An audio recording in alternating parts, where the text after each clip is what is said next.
नमस्कार दोस्तों, स्वागत है आपका अपने ही ज्योतिष तत्वांक यूट्यूब चैनल पर।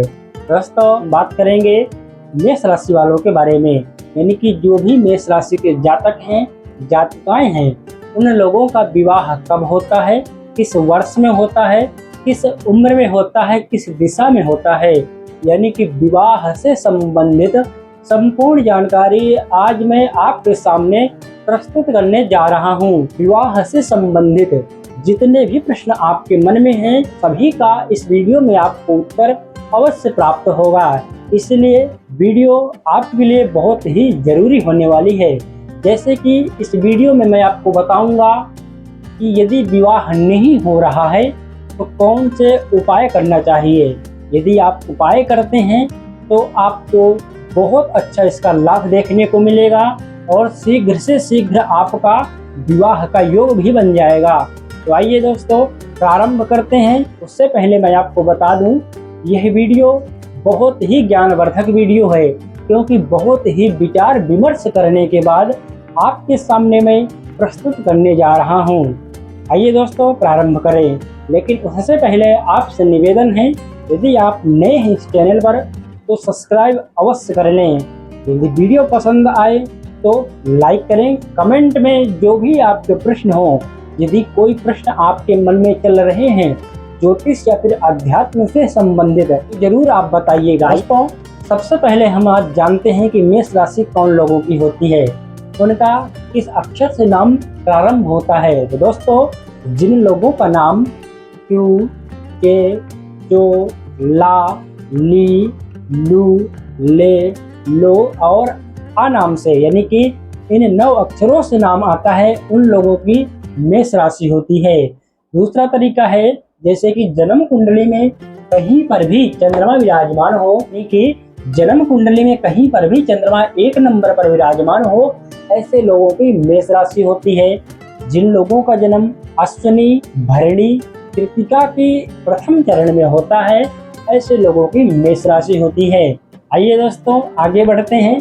देखिए, मेष राशि के जो स्वामी होते हैं मंगल देव होते हैं।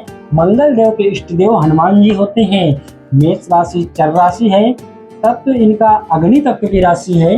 मंगल की दिशा दक्षिण दिशा है। विवाह का माह जो इन लोगों का होता है फरवरी, जून और अक्टूबर, इन 3 महीनों में मेष राशि वालों का विवाह होने का प्रबल योग बनता है। इनकी जो उम्र होती है 22 वर्ष से लेकर के 27 वर्ष के मध्य में इनका विवाह होने का प्रबल योग बनता है। विशेष करके यदि सप्तम भाव, जहां से विवाह का विचार करते हैं, जैसे कि विवाह का विचार सप्तम भाव से करते हैं, यदि सप्तम भाव पर कोई अशुभ योग नहीं बन रहा हो, फिर जैसे यहाँ पर सूर्य विराजमान हो, शनि विराजमान हो, कोई वक्री ग्रह विराजमान हो, यानी कि राहु विराजमान हो, तो अवश्य ही विवाह लेट हो जाता है। या फिर सप्तमी अस्त हो जाए, वक्री हो जाए, या फिर सप्तम अष्टम में चला जाए, यानी कि सप्तम भाव की जो कंडीशन होगी, सप्तम भाव जिस प्रकार से बलवान हो, निर्बल हो, उस प्रकार से विवाह का वर्ष, माह, दिन निर्धारित होता है। दोस्तों, यदि सप्तमेश अस्त हो जाए और अधिक ग्रह बंध्या राशि पर विराजमान हो जाएं, तो विवाह प्रतिबंधित भी हो जाता है। ऐसे में विवाह होता ही नहीं है। यदि विवाह हो भी गया तो बहुत सारी समस्याएं विवाह के बाद जातक के जीवन में बनी रहती हैं। उनके लिए क्या उपाय करना चाहिए, विवाह नहीं हो पा रहा है तो क्या उपाय करना चाहिए, आइए जानते हैं। लेकिन उससे पहले हम जानते हैं कि विवाह की दिशा कौन सी दिशा होती है। दोस्तों, सबसे पहले हमको सप्तमेश लेना है, यानी कि जो सप्तमेश हो, सप्तम भाव में जिस ग्रह की राशि होगी उस ग्रह की जो दिशा हो, यानी कि देखिए यहाँ पर शुक्र सप्तमेश है। शुक्र की दिशा अग्निकोण होती है, जिसलिए ज्यादा संभावना बन रही है कि इस जातक का विवाह अग्निकोण में होगा।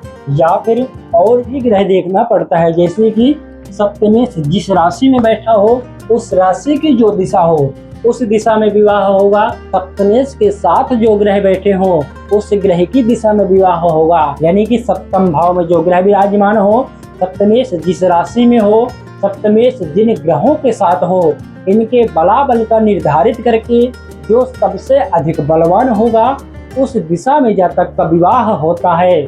आइए दोस्तों, अब हम जानते हैं यदि विवाह प्रतिबंधित हो रहा है, विवाह नहीं हो पा रहा है तो क्या उपाय करना चाहिए। सबसे पहले हम देखते हैं यहाँ पर जो लग्नेश हो, यानी कि लग्नेश यहाँ पर मंगल है, यहाँ के स्वामी मंगल होते हैं, मेष राशि के स्वामी। सबसे पहले मेष राशि वालों को मंगल का उपाय करना चाहिए, यानी कि मंगल देव को जो इष्ट देव होते हैं हनुमान जी होते हैं, तो मंगलवार का व्रत करें, हनुमान चालीसा का पाठ करें, पंचमुखी हनुमत कवच का पाठ करें, ओम हनुमते नमः इस मंत्र का प्रतिदिन 108 बार जाप करें और मंगलवार या फिर शनिवार को हनुमान जी के मंदिर पर चमेली का तेल और सिंदूर चढ़ाएं। इससे बहुत अच्छा आपको लाभ देखने को मिलेगा। जन्म कुंडली में योग नहीं बन पा रहा है तो भी आपको बहुत अच्छा इसका रिजल्ट देखने को मिलेगा और आपका विवाह अवश्य हो जाएगा।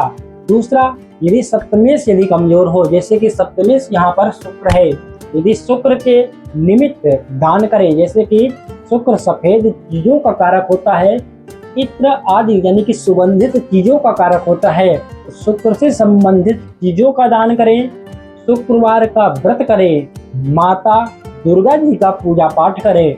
यदि आप दुर्गा सप्तशती का पाठ करते हैं या फिर किसी ब्राह्मण को बुला करके आप अपने विवाह से निमित्त विधि विधान से संकल्पित होकर के पाठ करवाते हैं तो भी आपके विवाह का शीघ्र होने का योग बनता है।